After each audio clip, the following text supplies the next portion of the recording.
The rain hammered New York streets, each drop a tiny fist pounding Ethan's resolve into the pavement. He stood under a flickering streetlight, the debt collector's threat echoing in his skull, "Pay up, or you're done."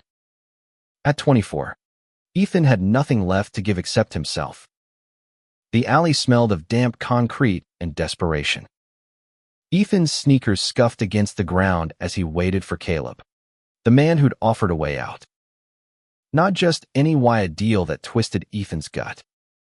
Caleb, with his sharp jawline and sharper eyes, had promised to clear Ethan's $50,000 debt to a loan shark named Marco. The price: Ethan would play the part of Caleb's lover for 6 months. No strings, no feelings, just a performance to help Caleb dodge his own demons. Ethan didn't ask what those demons were. He couldn't afford to care. Caleb appeared at the alley's mouth, his leather jacket glistening under the rain. "You sure about this?" he asked, voice low, like he was giving Ethan one last chance to run. His dark hair fell into his eyes, and Ethan fought the urge to brush it away. "Focus. This is a deal, not a date." "I don't have a choice," Ethan said, his voice steadier than he felt. "You pay Marco. I play your boyfriend. 6 months. Then I'm free." Caleb's lips twitched. Not quite a smile. Nothing's free in this city. They shook hands, Caleb's grip firm, lingering a beat too long. Ethan's heart stuttered, but he shoved it down. This was survival, not romance. He'd spent years scraping by in Brooklyn, juggling 2 jobs and a mother who drank more than she spoke. He'd learned to lock his heart away, to trust no one. Caleb was just another transaction. The first weeks were a blur of staged affection. Caleb took Ethan to upscale Manhattan bars, his arm slung casually around Ethan's shoulders, whispering lines that sounded real to strangers' ears. "Smile like you mean it," Caleb would murmur, his breath warm against Ethan's ear. Ethan did, because he had to. Because Marco's goons still watched him from shadowed corners. Caleb's world was polished, all sleek apartments and tailored suits. But Ethan saw cracks. The way Caleb flinched when his phone buzzed. The late-night calls he took in hushed, angry tones. Ethan didn't pry he wasn't paid to care. But at night, alone in his cramped studio, he'd replay Caleb's crooked smile, the way his fingers brushed Ethan's when passing a drink. Dangerous thoughts. Stupid ones. One night, at a rooftop party overlooking the Hudson, Caleb pulled Ethan close during a slow song. The city sparkled below, a million lights blurring in Ethan's vision. Caleb's hand rested on Ethan's waist. Steady. Warm. "You're good at this," Caleb said, his voice softer than usual. Almost too good. Ethan's throat tightened. "Just keeping my end of the deal." Caleb's eyes searched his, something unspoken flickering there. For a moment, Ethan forgot the debt, forgot Marco, forgot the lie. He leaned in, their faces inches apart, the air electric. Then Caleb pulled back, his expression shuddering. "Don't," he said sharply. "This isn't real." Ethan's chest ached, but he nodded. "I know." But he didn't. Not anymore. The deal held for a month. Then 2. Ethan played the perfect boyfriend, laughing at Caleb's jokes, holding his hand in public, meeting his friends. Caleb's crew was a mix of trust fund kids and artists, all oblivious to the charade. Ethan met Sarah, Caleb's best friend, a painter with a laugh like breaking glass. "You're good for him," she said one night, her eyes warm. "He's different with you." Ethan wanted to believe her. He wanted to believe the way Caleb's gaze lingered when he thought Ethan wasn't looking. But every time Ethan felt himself slipping, Caleb would pull away a missed call, a curt word, A wall slamming down. By month 3, Ethan was unraveling. He'd started noticing things. Caleb's favorite coffee order, black. No sugar. The way he hummed old jazz tunes when he thought no one heard. Ethan caught himself smiling at these details, then hating himself for it. This wasn't love. It was a contract. One night, after a tense dinner where Caleb barely spoke, Ethan snapped. They were in Caleb's loft, the city skyline glowing through floor-to-ceiling windows. "What's your deal?" Ethan demanded, pacing. "You act like I'm a prop 1 minute. Then look at me like I mean something." Caleb stood by the window, his back to Ethan. "You're reading too much into it." "Am I?" Ethan's voice cracked. "Or are you scared to admit this is more than a game?" Caleb turned, his face a mask of control. "You think you know me. You don't. This," he gestured between them, "is me keeping you alive. That's it." Ethan's fists clenched. "Then why do you look at me like that? Why do you?"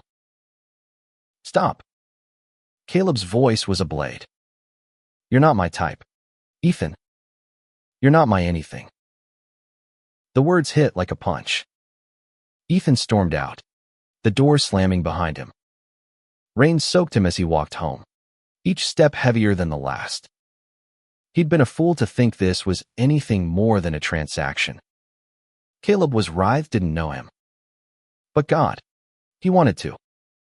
At home, Ethan's phone buzzed. A text from Marco, "Payment's late. You got 1 week." His stomach dropped. Caleb had promised to handle Marco, but the debt still loomed. Ethan sank onto his couch, head in his hands. He'd trusted Caleb, let himself feel something, and now he was back where he started alone, in debt, and running out of time. But in the quiet of his apartment, Ethan couldn't shake the memory of Caleb's eyes, the way they softened when he thought no one saw. There was something there, something Caleb was fighting to hide. Ethan wasn't done yet. He'd play this game, but on his terms. He'd find out who Caleb really was and why he was running from himself. The next morning, Ethan woke to a pounding headache and a text from Caleb. "Meet me at the diner on 7th. Noon." No apology. No explanation, just Caleb's usual clipped tone.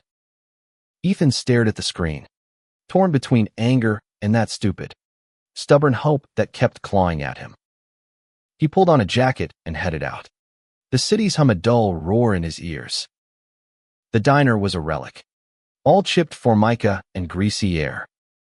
Caleb sat in a corner booth, nursing a coffee, his leather jacket slung over the seat. He looked up as Ethan slid in across from him, his expression unreadable. "Marco called you, didn't he?" Caleb said, not wasting time. Ethan's jaw tightened. "Yeah." Said, "I'm out of time. Thought you were handling it." "I am." Caleb's voice was steady, but his fingers tapped the mug, betraying him. "There's a delay. Marco's playing hardball." Ethan leaned forward, voice low. "A delay.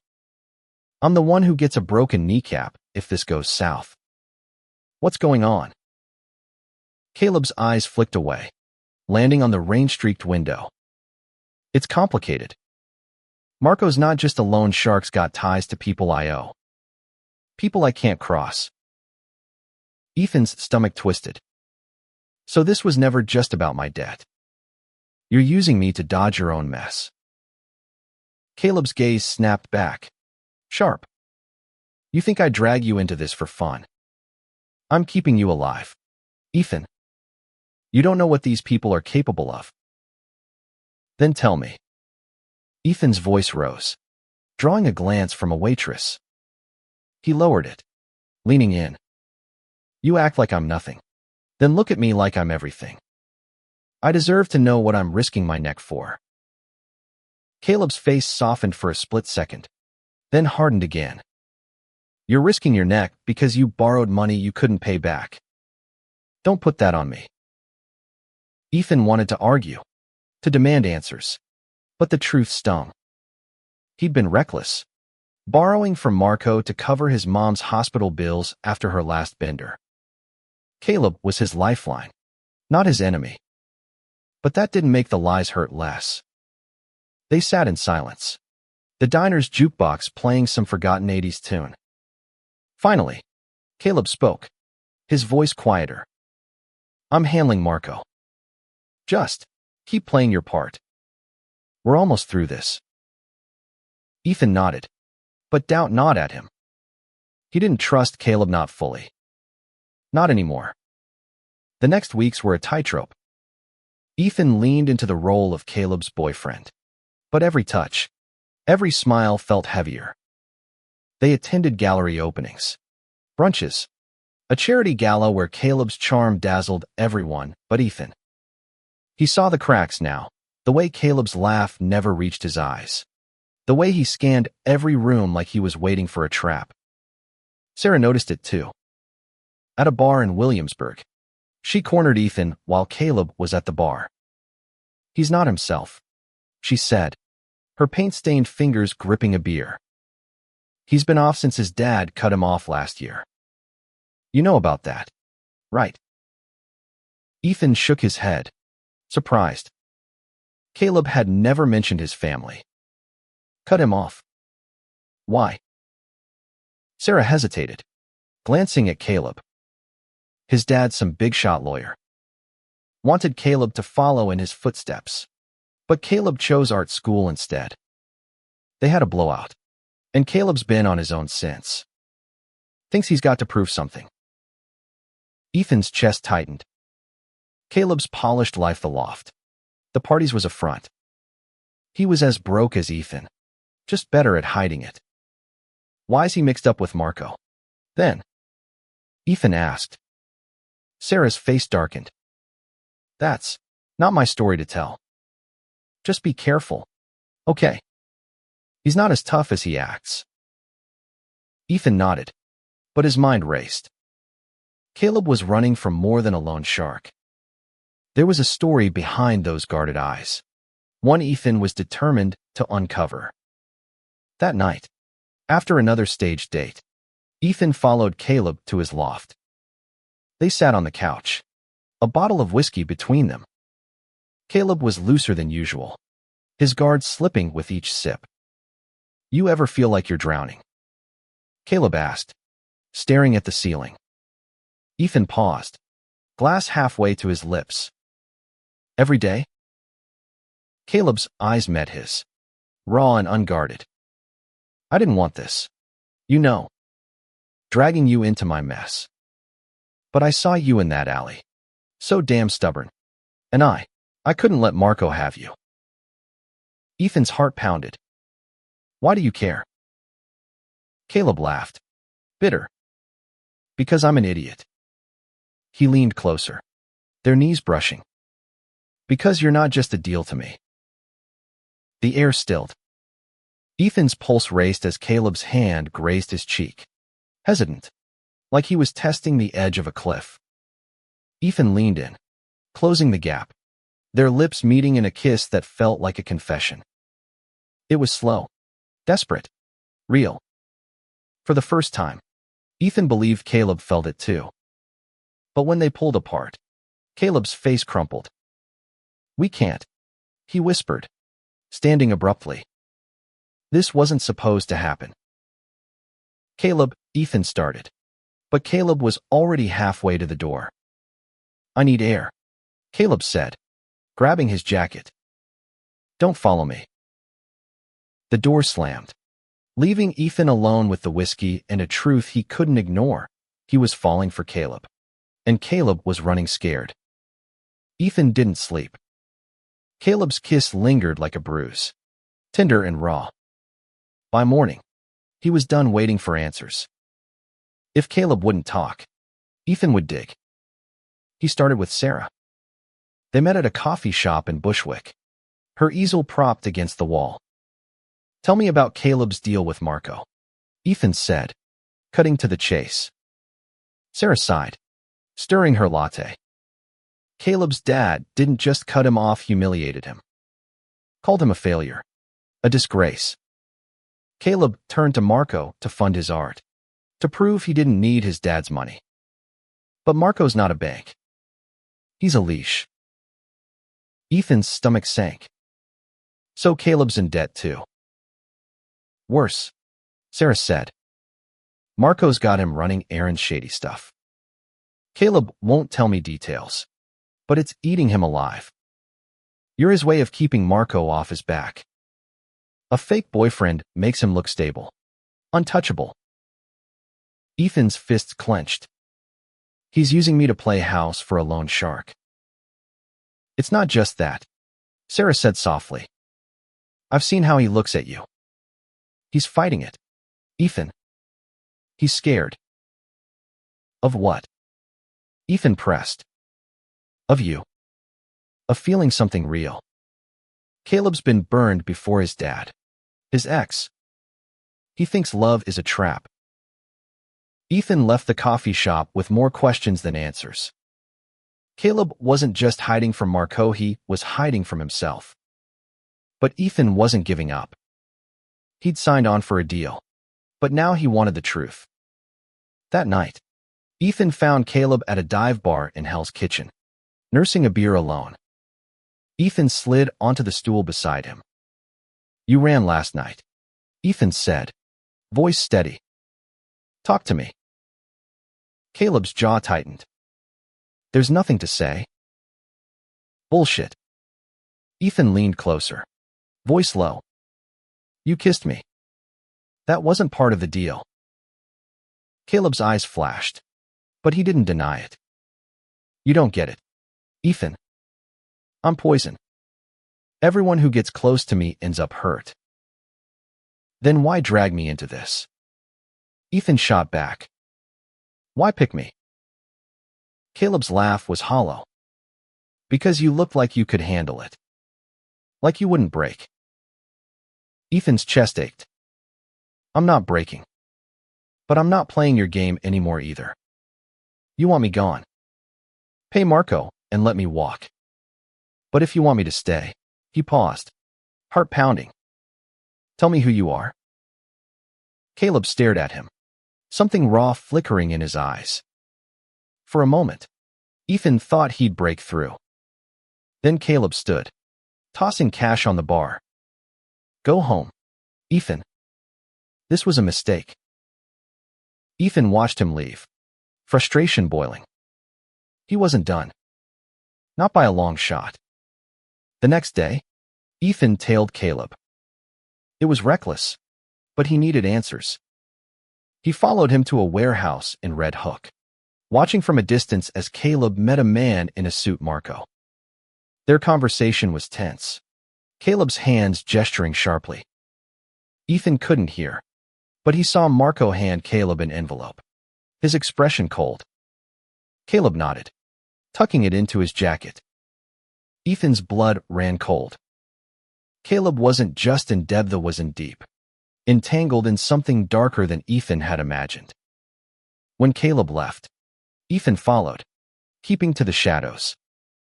Caleb stopped at a park, sitting on a bench, head in his hands. Ethan approached, heart hammering.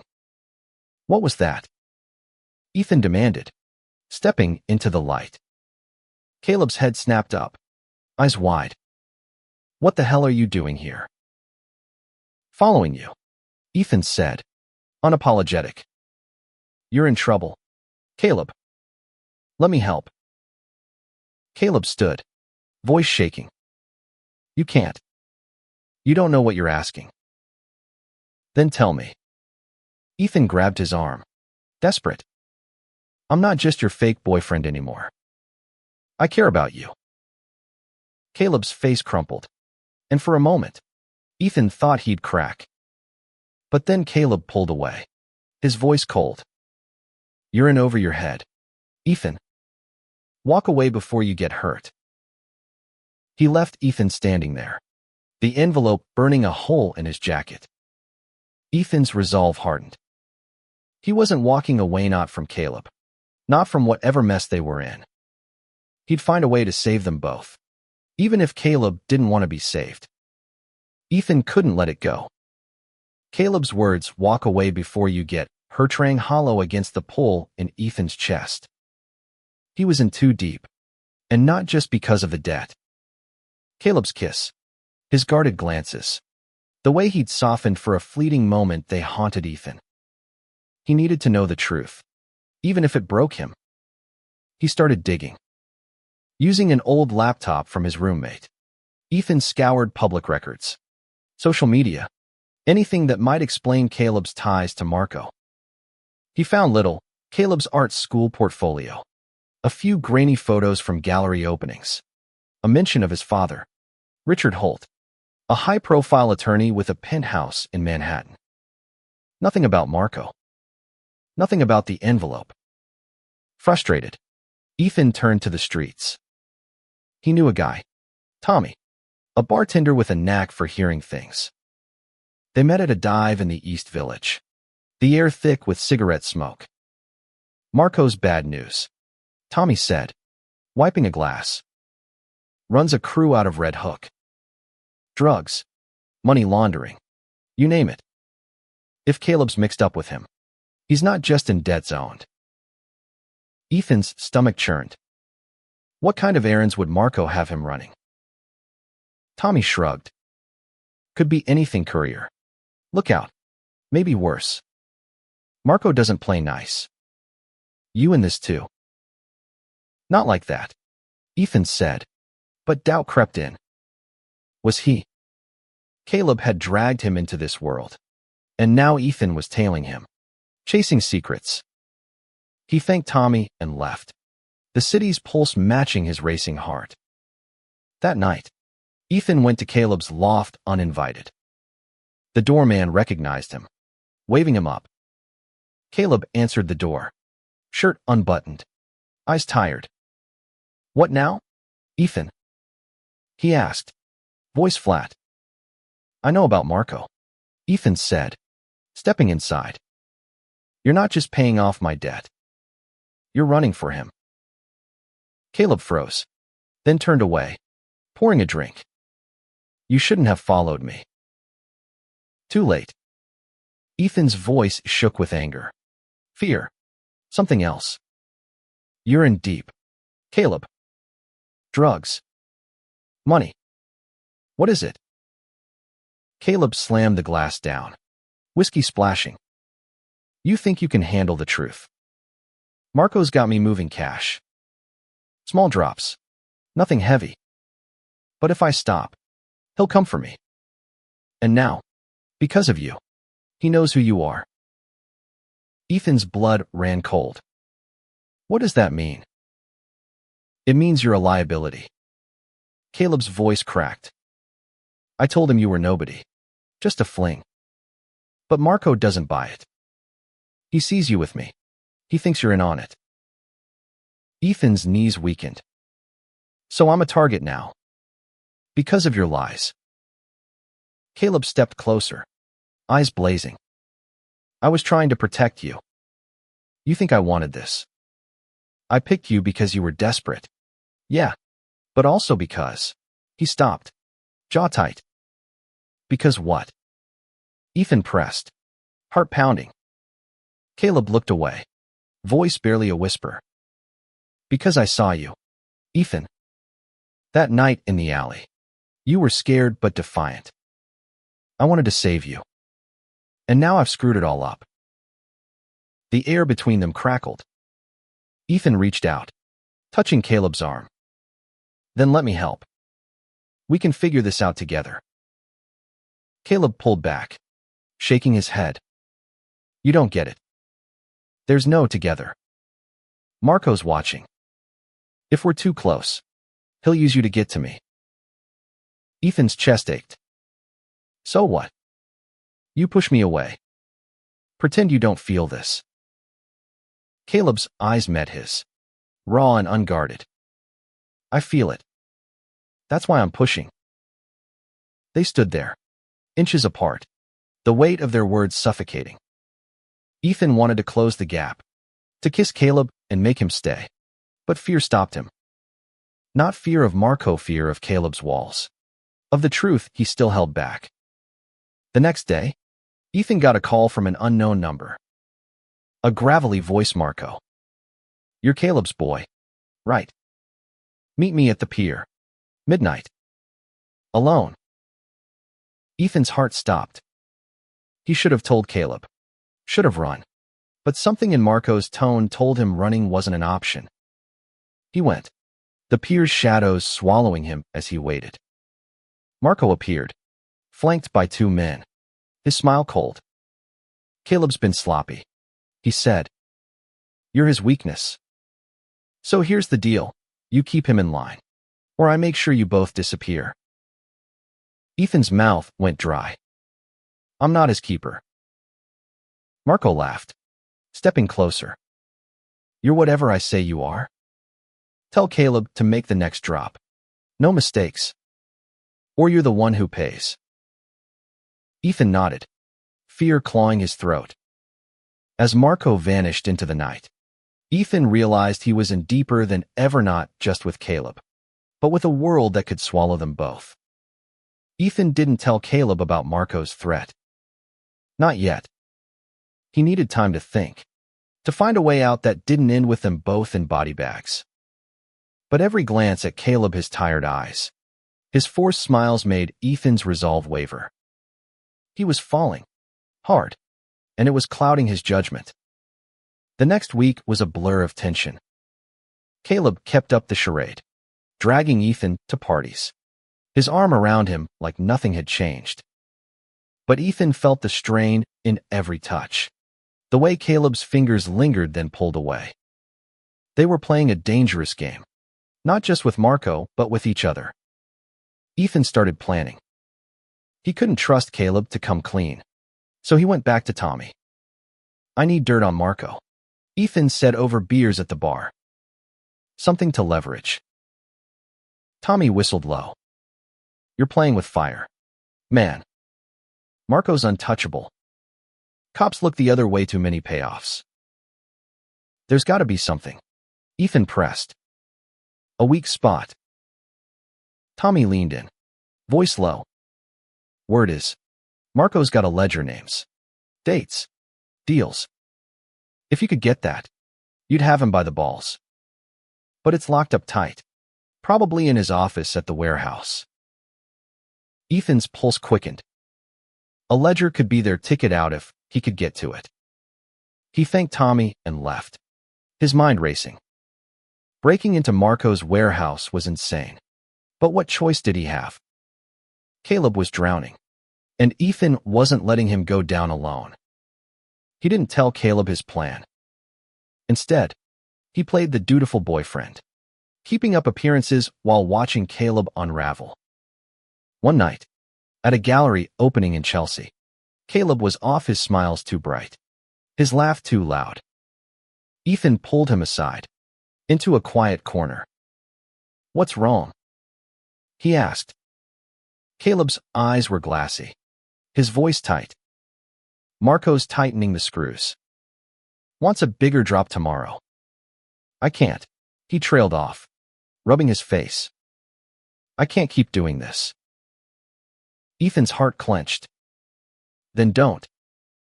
We can find a way out. Caleb laughed, bitter. There's no way out. You don't get it, Ethan.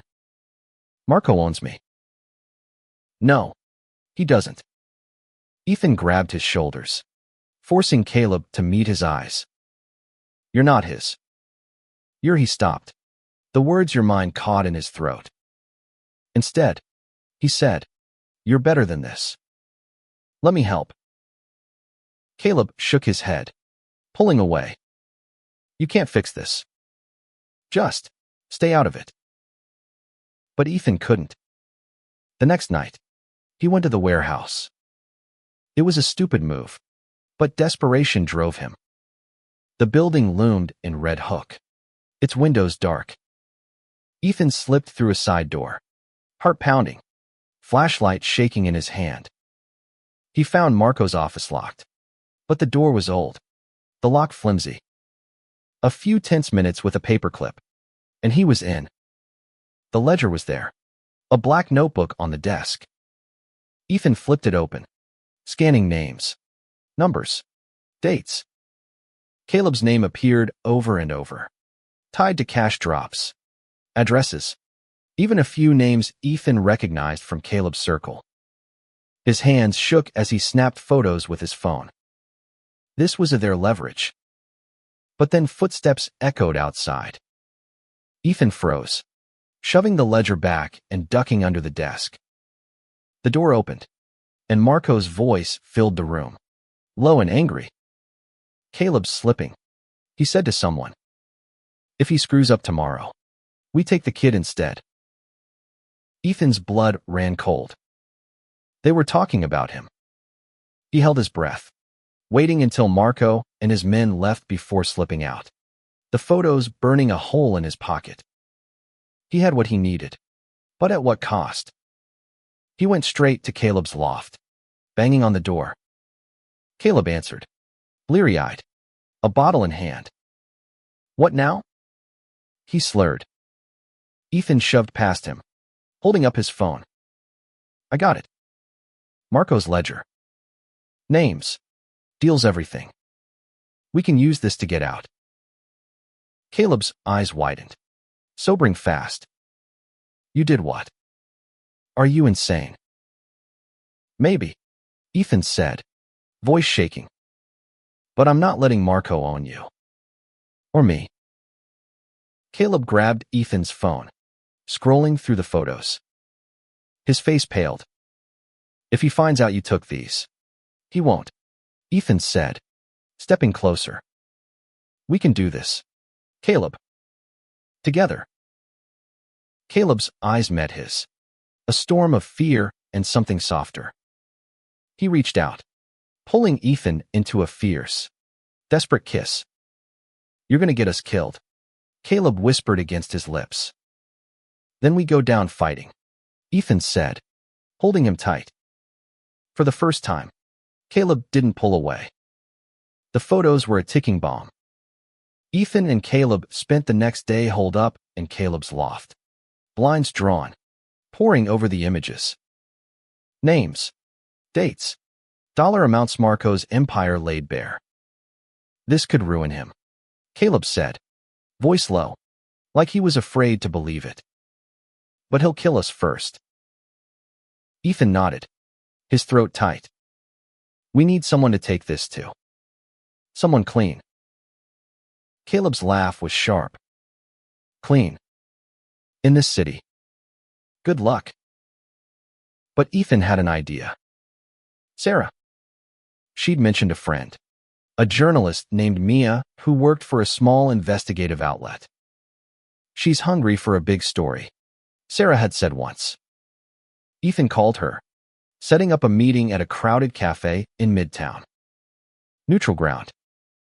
Mia was sharp, her notebook filled with scribbles. She scanned the photos, her eyes narrowing. "This is big," she said. "But it's dangerous. Marco's got cops in his pocket. You sure you want to do this?" Ethan glanced at Caleb, who nodded, his jaw tight. "We're sure," Ethan said. Mia agreed to dig, but warned them to lay low. "If Marco gets wind of this, you're done." Back at the loft, Caleb was restless, pacing like a caged animal. "This feels wrong," he said. "Like we're poking a bear." Ethan grabbed his hand, stopping him. "We're not running anymore. We've got a shot to end this." Caleb's eyes searched his, raw and vulnerable. "Why are you doing this? You could walk away. Marco would let you, if you left me." Ethan's chest tightened. "Because I love you, you idiot." The words hung in the air, heavy and true. Caleb froze, his breath hitching. "You don't mean that." "I do." Ethan stepped closer, voice steady. "I didn't sign up for this, but I'm here. I'm not leaving you. Caleb's walls cracked. He pulled Ethan into a kiss, fierce and hungry, like he was trying to pour everything he couldn't say into it. They stumbled to the couch, tangled in each other, the world outside forgotten. For the first time, it wasn't a performance. It was real. But reality crashed back the next morning. Ethan woke to a text from Mia, got a lead. Meet me tonight, 8 p.m., old warehouse in Red Hook. His stomach dropped. The same warehouse he'd broken into. He showed Caleb, who cursed under his breath. This is a trap. Or it's our shot, Ethan said, though doubt gnawed at him. We have to trust her. Caleb shook his head but didn't argue. They went, the warehouse looming like a bad memory. Mia was there, alone, her face pale. I found a cop, she said. Clean. Works in internal affairs. He wants the ledger photos. But we need to move fast. Marco's onto you. Ethan's blood ran cold. How? Mia hesitated. Someone saw you at the warehouse. One of his guys.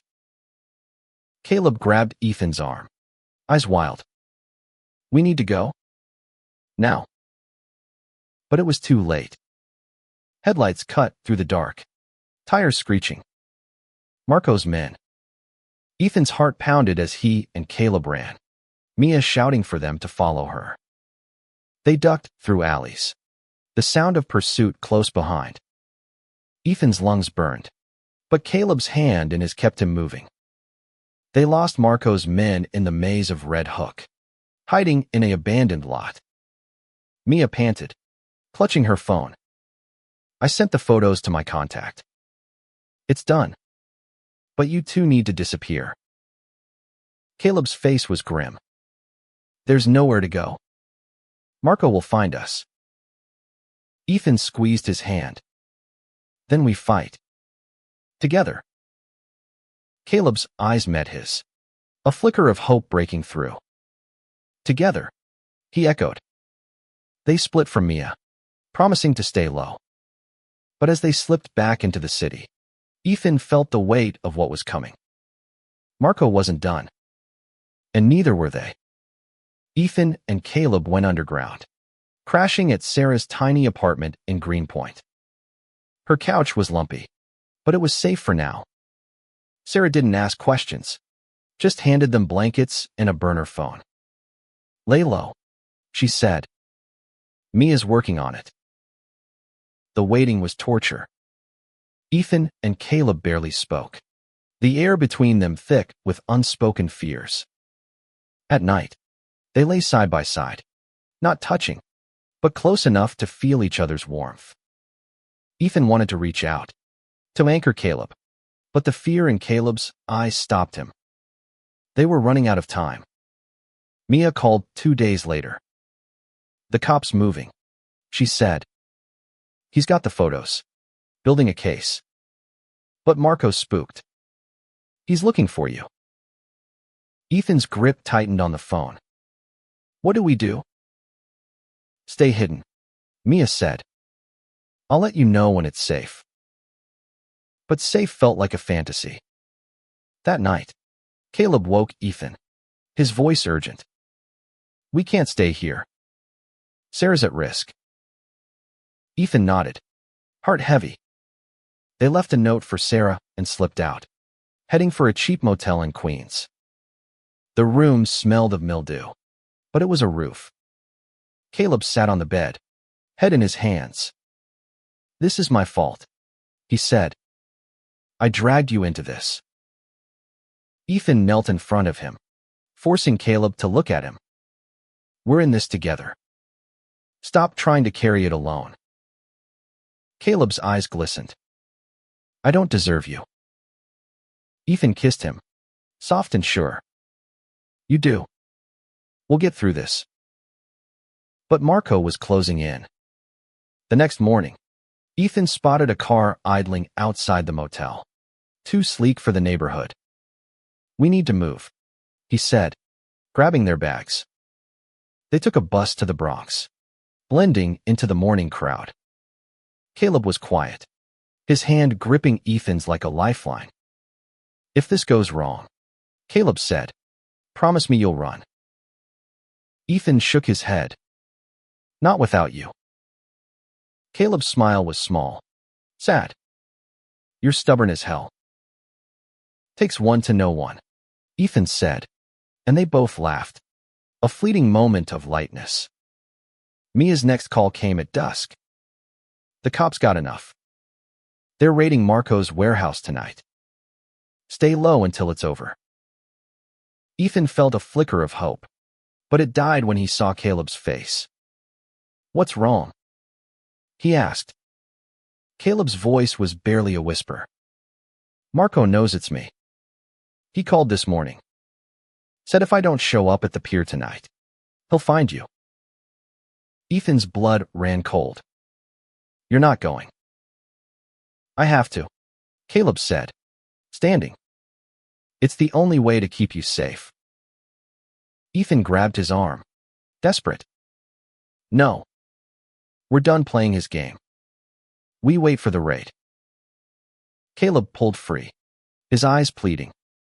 "I can't lose you, Ethan. Let me do this." Before Ethan could stop him, Caleb was out the door. Ethan chased after him, but Caleb was fast, disappearing into the subway. Panic clawed at Ethan's chest. He called Mia, voice shaking. "Caleb's going to Marco. The pier. Tonight." Mia cursed. "Stay put. I'll get the cop." But Ethan couldn't wait. He took a cab to the pier, the city blurring past. When he arrived, the pier was dark, the air heavy with salt and fear. Caleb stood at the edge, facing Marco and two men. Ethan stayed hidden, heart pounding. "You betrayed me," Marco said, his voice calm but deadly. "Thought you could play hero." Caleb stood tall, unflinching. "It's over, Marco. The cops are coming." Marco laughed, pulling a gun. "Not soon enough." Ethan's heart stopped. He stepped out, hands raised. "Let him go, Marco. You want me. I'm here." Caleb's eyes widened. "Ethan, no." Marco's smile was cold. "Two for one. How sweet." The sound of sirens cut through the night. Marco's men froze, but Marco didn't flinch. "You're both dead," he said, raising the gun. Ethan tackled Caleb to the ground as the shot rang out, pain searing through his shoulder. The world blurred, but he held on to Caleb, their hands locked. "Stay with me," Caleb whispered, his voice breaking. The cops swarmed in, shouts and lights swallowing the pier. Marco was cuffed, his men scattered. Ethan's vision faded, but Caleb's face was the last thing he saw, tears streaming down his cheeks. Ethan woke in a hospital bed, the beep of machines steady in his ears. His shoulder throbbed, bandaged tightly, but he was alive. Caleb sat beside him, eyes red, hands clasped tight. "You're an idiot," Caleb said, voice thick with relief. Ethan managed a weak smile. "Takes one to know one." Caleb laughed, a broken sound, and leaned down, kissing Ethan's forehead. "Don't ever do that again." "No promises," Ethan said, squeezing his hand. The raid had worked. Marco was in custody, his ledger exposing a web of corruption that reached into the NYPD. Mia's cop contact had come through, and the photos Ethan risked everything for had sealed Marco's fate. Caleb's detan Ethan swore wiped clean, the loan shark's empire crumbling. But the victory felt fragile. Caleb stayed by Ethan's side through recovery, bringing coffee, sneaking in takeout, telling stories of his art school days to keep Ethan's spirits up. They talked about everything: Caleb's estranged father, Ethan's mom. The weight of their pasts. For the first time, there were no lies between them. One night, as Ethan was cleared to leave the hospital, Caleb hesitated at the door. "I was gonna run," he admitted, voice low. "That night at the pier. I thought if I gave myself to Marco, he'd let you go." Ethan's chest tightened. "Why?" "Because I love you," Caleb said, the words raw and certain. "And I was terrified of it. I thought I'd ruin you, like I ruin everything." Ethan stepped closer, cupping Caleb's face. "You didn't ruin me. You saved me." Caleb's eyes glistened. "You saved us both." They kissed, slow and sure, the hospital's hum fading away. It wasn't just a kiss, it was a promise, a future they'd fight for. They moved into a tiny apartment in Brooklyn, pooling their savings. Caleb started painting again, his work raw and honest, no longer a front. Ethan took a job at a community center, teaching kids to code, finding purpose in helping others climb out of the holes he'd known too well. One evening, months later, they stood on their fire escape, the city alive below. Caleb wrapped an arm around Ethan, his voice soft. "I thought love was a debt I'd never pay off. But with you, it's freedom." Ethan leaned into him, the weight of their past lighter now. "We paid our debts," he said. "Now we get to live." The city stretched before them, a canvas of light and shadow. They'd started as a deal, a desperate bargain, but they'd found something real, something worth fighting for. Together, they'd faced the dark and come out stronger. And as the stars peeked through the New York sky, Ethan knew they'd never have to run again.